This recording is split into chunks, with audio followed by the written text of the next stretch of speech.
வணக்கம் நண்பர்களே. சென்ற காணொலியில் தார் கமிட்டி மொழிவாரி மாகாணங்களுக்கு என்ன பரிந்துரை கொடுத்தாங்க அப்படிங்கிறத நம்ம பார்த்தோம். என்ன பரிந்துரை கொடுத்தாங்கன்னா, மொழிவாரி மாகாணங்கள் பிரிக்க வேண்டாம். அதற்கான காரணம் பொருளாதார காரணம், தேசிய ஒற்றுமையிலையும் பிரச்சனைகள் ஏற்படும் மற்றும் வெளிநாட்டு படையெடுப்புகள் நடக்கிறதுக்கும் வாய்ப்பு இருக்குது போன்ற காரணங்களுக்கு பரிந்துரை செய்ய வேண்டாம் அப்படிங்கிற மாதிரியான பரிந்துரை இவங்க கொடுத்துட்டாங்க. இது என்ன ஆயிடுச்சுன்னா, காங்கிரஸ் கட்சிக்குள்ளேயே உட்கட்சி பூசல் மாதிரி ஒரு கிரியேட் ஆயிடுச்சு. சரிங்களா? அதற்கு காரணம் என்னென்னா, சுதந்திரம் கிடைக்கிறதுக்கு முன்னாடி இந்திய தேசிய காங்கிரஸ் இந்த மொழிவாரி மாநிலங்கள் பிரிப்பதற்கு ஆதரவு தெரிவிச்சிட்டாங்க. சரிங்களா? அந்த தீர்மானங்கள்லாம் ஆதரவு தெரிவிச்சிட்டாங்க. நான் முன்னாடியே சொன்னேன், காந்தி கூட அதற்கு ஆதரவு தெரிவித்தார் அப்படிங்கிற மாதிரியான விஷயங்களை நம்ம பார்த்தோம். இது என்ன ஆயிடுச்சு அப்படின்னா, தார் கமிட்டி அதற்கு மாறான ஒரு பரிந்துரை கொடுத்தோன்னையுமே தேசிய காங்கிரஸில் இருக்கிற சாதாரண விடுதலை போராட்ட வீரர்களுக்கும் ஒரு அதிருப்தி உருவாயிருச்சு. இந்த அதிருப்தியை சமாளிக்கிறதுக்கு மறுபடியும் இந்திய தேசிய காங்கிரஸ் ஒரு கமிட்டியை மறுபடியும் ஃபார்ம் பண்ணாங்க. அந்த கமிட்டியோட பேர் தான் ஜேவிபி கமிட்டி. சரிங்களா? இந்த கமிட்டி எப்போ உருவாயிருக்கு அப்படின்னா, டிசம்பர் 1948. நல்லாவே உங்களுக்கு தெரியும், தார் கமிஷன் ஜூன் அமைக்கப்பட்டு டிசம்பர் 1948 தன்னுடைய பரிந்துரை கொடுத்துட்டாங்க. பரிந்துரை கொடுத்தோன்னையுமே அதிருப்தி உருவானோன்னையுமே இந்திய தேசிய காங்கிரஸ் சில நாட்கள்லேயே மறுபடியும் ஒரு கமிட்டி உருவாக்குனதா ஜேவிபி கமிட்டி. சரிங்களா?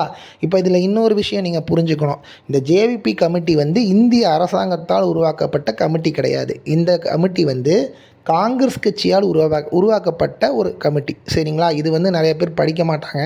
இது ஒரு டிஎன்பிசியில் கேட்குறதுக்கு வாய்ப்பு இருக்குது. இது ஒரு காங்கிரஸ் கட்சியால் உருவாக்கப்பட்ட ஒரு கமிட்டி, இந்திய அரசாங்கத்தால் உருவாக்கப்பட்டது அல்ல. சரி, இந்த ஜேவிபி அப்படின்னா என்னென்னா, ஜே ஃபார் ஜவஹர்லால் நேரு. சரிங்களா? V for Vallabhbhai Patel. சரிங்களா? P for Pattabhi Sitaramayya. சரிங்களா? 3 பேர். சரிங்களா? அது ஜேங்கிறது ஜவஹர்லால் நேரு, விங்கிறது வல்லபாய் பட்டேல், பிங்கிறது பட்டாபி சீதாராமையா. இந்த 3 பேரும் சேர்ந்து உருவாக்கப்பட்ட ஒரு கமிட்டி பேர் தான் ஜேவிபி கமிட்டி. சரி, இதில் உங்களுக்கு இந்த பட்டாபி சீதாராமையா பற்றி நான் உங்களுக்கு ஒரு சில விஷயங்கள்லாம் சொல்கிறேன். இவர் 1948 இந்திய தேசிய காங்கிரஸுடைய தலைவராக இருந்திருக்கார். சிம்பிள்.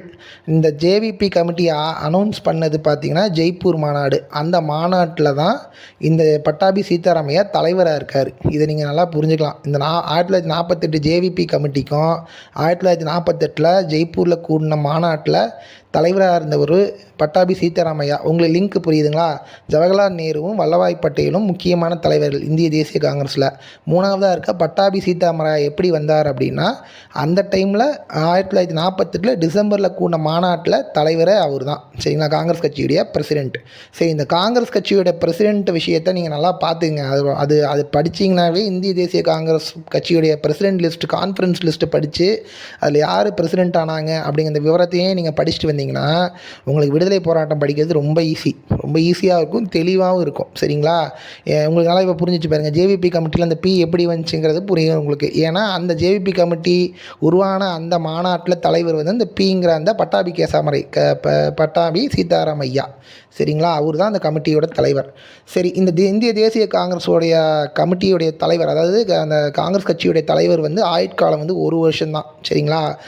அப்படி தான் அவங்க 1933 வரைக்கும் அதுதான் நடந்திருக்கு. 1885 33 வரைக்கும் ஒவ்வொரு வருஷத்துக்கும் ஒவ்வொரு தலைவர்கள். அதாவது காங்கிரஸ் கட்சியுடைய இந்திய தேசிய காங்கிரஸ் கட்சியுடைய பிரசிடெண்ட்டோடைய பதவி காலம் 1 வருஷம்தான். இதை புரிஞ்சுக்கோங்க. இதில் என்ன கண்டிஷன் அப்படின்னா, எந்த இடத்துல நடக்குதோ அந்த மாகாணத்துக்கு சம்மந்தம் இல்லாதவர் தான் அதோடைய தலைவராக ஆவாங்க. இது ஒரு மரபு ரீதியாக இவங்க கடைபிடிச்சு வந்திருக்காங்க. சரி, இதெல்லாம் எக்ஸ்ட்ரா தகவல். இதை புரிஞ்சுக்கோங்க. இந்த பட்டாபி சீதாராமையா தான் 1939 திரிபுரி தேர்தல் அப்படிங்கிற, அதாவது திரிபுரியில் இருந்த காங்கிரஸ் கான்ஃபரன்ஸ் நடக்கும்போது அப்போ பிரசிடெண்ட் எலெக்ஷனில் இந்த பட்டாபி சீதாராமையாவும் சுபாஷ் சந்திர போஸும் போட்டிட்டாங்க. இந்த பட்டாபி சீதாராமையாவுக்கு மகாத்மா காந்தி அவர்கள் ஆதரவு தெரிவித்தாலும் அவர் ஜெயிக்காமல் சுபாஷ் சந்திர போஸ் ஜெயிச்சிட்டார். சரிங்களா? இது ஒரு முக்கியமான டிஎன்பிசியில் நீங்கள் இதுவும் அடிக்கடி கேட்குற கேள்வி. 1939 திரிபுரி தேர்தல், அதாவது காங்கிரஸ் கான்ஃபரன்ஸ் நடந்த அந்த இடத்துல இந்த பட்டாபி சீதாராமையா சுபாஷ் சந்திர போஸ் அவர்களால் தோற்கடிக்கப்பட்டார். அது மட்டும் இல்லை, இந்த பட்டாபி சீதாராமையா தான் வந்து இந்திய தேசிய காங்கிரஸுடைய அதிகாரப்பூர்வ வரலாற்றை எழுதியவர். சரிங்களா? அவர் தான் வந்து இந்த ஹிஸ்ட்ரி ஆஃப் இந்தியன் நேஷ்னல் காங்கிரஸுங்கிற ஒரு புத்தகத்தை எழுதியிருக்காரு. இந்த புத்தகங்கள் தான் முதல்ல அதாவது 1885 காங்கிரஸ் கட்சி எப்படி உருவாச்சு அப்படிங்கிற வரலாறே நமக்கு தெளிவாக சொல்லுது. சரிங்களா? நிறைய யூகங்கள் அடிப்படையில் இருக்கும்போது இவர் தான் வந்து தெளிவான வரலாறை தராரு. 1885 ஏன் காங்கிரஸ் கட்சி உருவாச்சு, ஏன் ஒரு பிரிட்டிஷ் அதிகாரியின் முன்னெடுப்புனால அந்த கட்சி உருவாச்சு அப்படிங்கிற காரணங்களை இவர் தான் தராரு. அந்த புத்தகங்களில் தான் நம்ம தெளிவாக படிக்க முடியும்.